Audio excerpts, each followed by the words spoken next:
ابو سفیان اور ہرقل کا مکالمہ۔ رسول صلی اللہ علیہ وسلم کا ہرقل کو خط بھیجنا۔ بسم اللہ الرحمن الرحیم۔ ابو الیمان حکم بن نافع شعیب زہری عبید اللہ بن عبداللہ بن عتبہ ابن مسعود رضی اللہ عنہ سے روایت ہے کہ ابن عباس رضی اللہ تعالیٰ عنہ سے سفیان بن حرب نے بیان کیا کہ ہرقل نے ان کے پاس ایک شخص کو بھیجا اور وہ اس وقت قریش کے چند سرداروں میں بیٹھے ہوئے تھے اور وہ لوگ شام میں تاجر کی حیثیت سے گئے تھے۔ یہ واقعہ اس زمانے میں ہوا جبکہ رسول اللہ صلی اللہ علیہ وسلم نے ابو سفیان اور دیگر کفار قریش سے ایک محدود عہد کیا تھا۔ جب سب قریش ہرقل کے پاس آئے، یہ لوگ اس وقت ایلیا میں تھے، تو ہرقل نے ان کو اپنے پاس دربار میں طلب کیا اور اس کے گرد سرداران روم بیٹھے ہوئے تھے۔ پھر ان سب قریشیوں کو اس نے اپنے قریب بلایا، اپنے ترجمان کو طلب کیا، قریشیوں سے مخاطب ہو کر کہا کہ تم میں سے سب سے زیادہ اس شخص کے قریب النسب کون ہے جو اپنے آپ کو نبی کہتا ہے؟ ابو سفیان کہتے ہیں میں نے کہا کہ میں ان سب سے زیادہ ان کا قریبی رشتہ دار ہوں۔ یہ سن کر ہرقل نے کہا کہ ابو سفیان کو میرے قریب کر دو اور اس کے ساتھیوں کو بھی اس کے قریب رکھو اور ان کو ابو سفیان کے پس پشت کھڑا کر دو۔ پھر ترجمان سے کہا کہ ان لوگوں سے کہو کہ میں ابو سفیان سے اس شخص کا حال پوچھتا ہوں جو اپنے آپ کو نبی کہتا ہے، اگر مجھ سے جھوٹ بیان کرے تو تم فوراً اس کی تکذیب کر دینا۔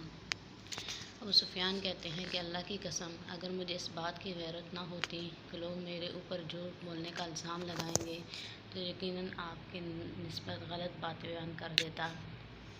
مگر سب سے پہلے جو ہرقل نے مجھ سے پوچھا وہ یہ تھا کہ اس نے کہا کہ اس کا نسب تم لوگوں میں کیسا ہے؟ میں نے کہا وہ ہم میں بڑے نسب والے ہیں۔ پھر ہرقل نے کہا کیا تم میں سے کسی نے اس سے پہلے بھی اس بات یعنی نبوت کا دعویٰ کیا ہے؟ میں نے کہا نہیں۔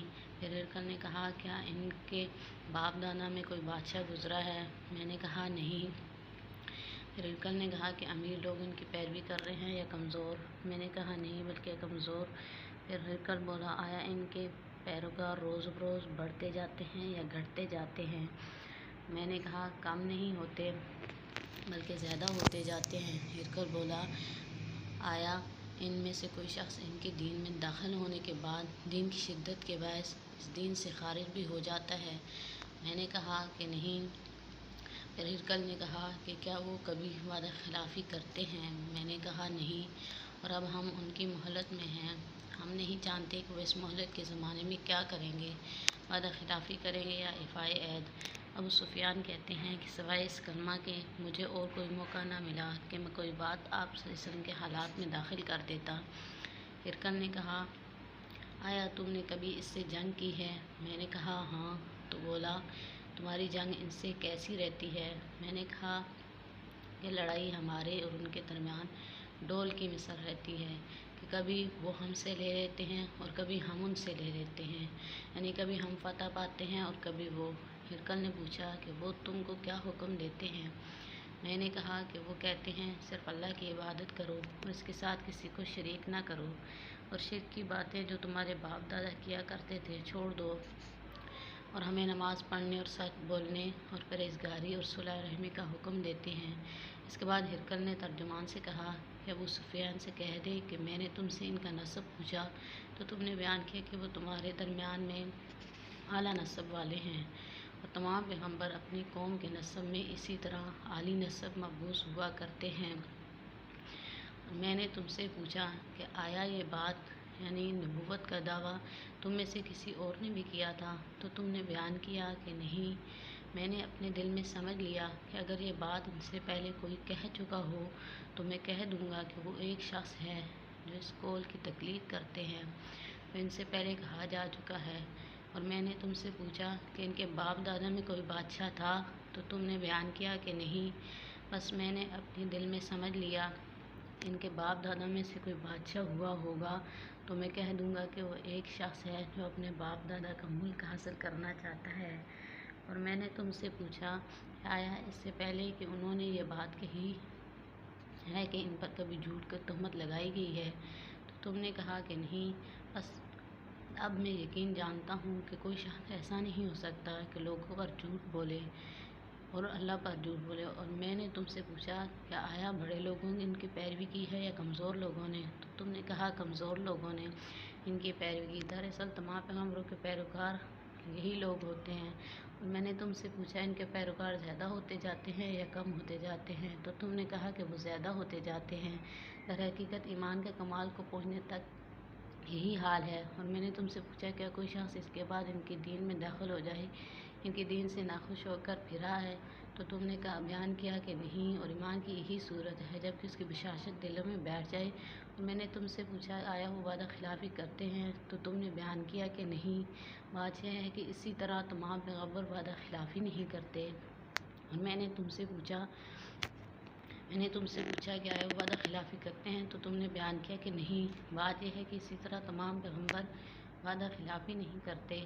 اور میں نے تم سے پوچھا کہ وہ تمہیں کس بات کا حکم دیتے ہیں، تو تم نے بیان کیا کہ وہ تمہیں یہ حکم دیتے ہیں کہ اللہ کی عبادت کرو اور اس کے ساتھ کسی کو شریک نہ کرو۔ وہ تمہیں بتوں کی پرستش سے منع کرتے ہیں، تمہیں نماز پڑھنے اور سچ بولنے اور پرہیزگاری کا حکم دیتے ہیں۔ بس اگر تمہاری کہی ہوئی بات سچ ہے تو عنقریب وہ میرے ان قدموں کی جگہ کے مالک ہو جائیں گے۔ بے شک میں کتب سابقہ سے جانتا تھا کہ وہ ظاہر ہونے والے ہیں، مگر میں یہ نہیں جانتا تھا کہ وہ تم میں سے ہوں گے۔ بس اگر میں جانتا کہ ان تک پہنچ سکوں گا تو یقیناً میں ان سے ملنے کا بڑا اہتمام کرتا۔ اگر میں ان کے پاس ہوتا تو یقیناً میں ان کے پیروں کو دھوتا۔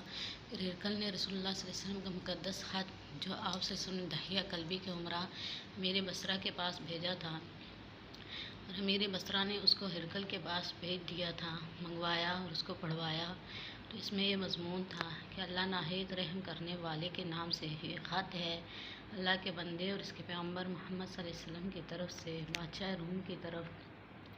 اس شخص پر سلام ہو جو ہدایت کی پیروی کرے۔ اس کے بعد واضح ہو کہ میں تم کو اسلام کی طرف بلاتا ہوں، اسلام لاؤ گے تو قہر الہی سے بچ جاؤ گے اور اللہ تمہیں تمہارا دگنا ثواب دے گا۔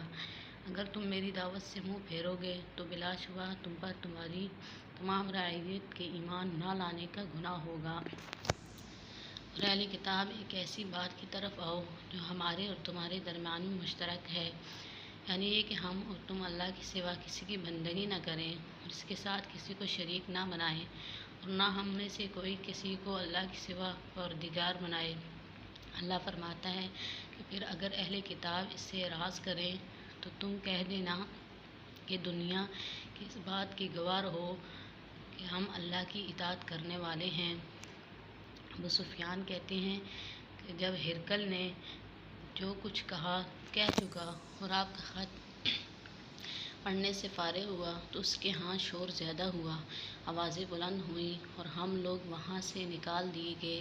تو میں نے اپنے ساتھیوں سے کہا، دیکھو تو ابو کبشہ کے بیٹے یعنی محمد صلی اللہ علیہ وسلم کا کام ایسا بڑھ گیا ہے کہ اس سے بنی اصغر یعنی روم کا بادشاہ خوف رکھتا ہے۔ بس اس وقت سے مجھے ہمیشہ کے لیے اس کا یقین ہو گیا کہ آپ صلی اللہ علیہ وسلم ضرور غالب ہو جائیں گے، یہاں تک کہ اللہ نے مجھے اسلام میں داخل فرمایا۔ اور ابن ناطور ایلیا کا حاکم تھا اور ہرقل شام کے نصرانیوں کا سردار تھا۔ بیان کیا جاتا ہے کہ ہرقل جب ایلیا میں آیا تو ایک دن صبح کو بہت پریشان خاطر اٹھا، تو اس کے بعض خواص نے کہا کہ ہم اس وقت آپ کی حالت خراب پاتے ہیں۔ ابن ناطور کہتا ہے کہ ہرقل کاہن تھا، نجوم میں مہارت رکھتا تھا۔ اس نے اپنے خواص سے جب کہ انہوں نے پوچھا یہ کہا کہ میں نے رات کو جب نجوم میں نظر کی تو دیکھا کہ ختنہ کرنے والا بادشاہ غالب ہو گیا، تو دیکھو کہ اس زمانے کے لوگوں میں ختنہ کون کرتا ہے؟ لوگوں نے کہا کہ سوائے یہود کے کوئی ختنہ نہیں کرتا۔ سو یہود کی طرف سے آپ اندیشہ نہ کریں اور اپنے ملک کے بڑے بڑے شہروں میں لکھ بھیجیے کہ جتنے یہود وہاں ہیں سب قتل کر دیے جائیں۔ پس وہ لوگ اپنی اس تدبیر میں تھے کہ ہرقل کے پاس ایک آدمی لایا گیا جسے غسان کے بادشاہ نے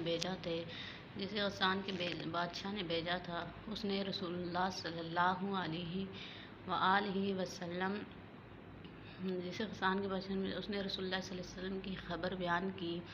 جب ہرقل نے اس سے یہ خبر معلوم کی تو کہا کہ جاؤ اور دیکھو کہ وہ ختنہ کیے ہوئے ہیں کہ نہیں۔ لوگوں نے اس کو دیکھا تو بیان کیا کہ وہ ختنہ کیے ہوئے ہیں اور ہرقل نے اس سے عرب کا حال پوچھا تو اس نے کہا کہ وہ ختنہ کرتے ہیں۔ تب ہرقل نے کہا کہ یہی نبی صلی اللہ علیہ وسلم اس زمانے کے لوگوں کا بادشاہ ہے جو روم پر غالب آئے گا۔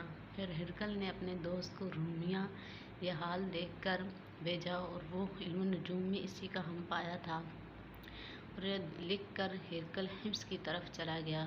پھر حمص سے باہر نہیں جانے پایا کہ اس کے دوست کا خط اس کے جواب میں آ گیا۔ وہ بھی نبی کریم صلی اللہ علیہ وسلم کے ظہور کے بارے میں ہرقل کی رائے کی موافقت کرتا تھا، اور یہ اس نے لکھا تھا کہ وہ نبی ہیں۔ اس کے بعد ہرقل نے سرداران روم کو اپنے محل میں جو حمص میں تھا طلب کیا اور حکم دیا کہ محل کے دروازے بند کر لیے جائیں، تو وہ بند کر دیے گئے۔ اور ہرقل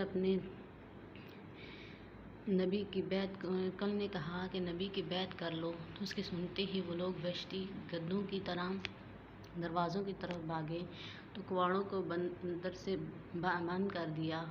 ہرقل باہر آیا تو کہا کہ اے روم والو، کیا ہدایت اور کامیابی میں کچھ حصہ تمہارا بھی ہے، اور تمہیں یہ منظور ہے کہ تمہاری سلطنت قائم رہے؟ اگر ایسا چاہتے ہو تو بالآخر جب ہرقل نے اس درجے کی نفرت دیکھی تو ان کے ایمان لانے سے مایوس ہو گیا، تو بولا کہ ان لوگوں کو میرے پاس واپس لاؤ۔ جب وہ آئے تو ان سے کہا، میں نے یہ بات ابھی جو کہی تو اس سے تمہارے دین کی مضبوطی کا امتحان لینا تھا، وہ مجھے معلوم ہو گئی۔ تب لوگوں نے اسے سجدہ کیا اور اس سے خوش ہو گئے۔ ہرقل کی آخری حالت یہی رہی۔ ابو عبداللہ کہتا ہے کہ اس حدیث کو شعیب کے علاوہ صالح بن کیسان اور یونس اور معمر نے بھی زہری سے روایت کیا ہے۔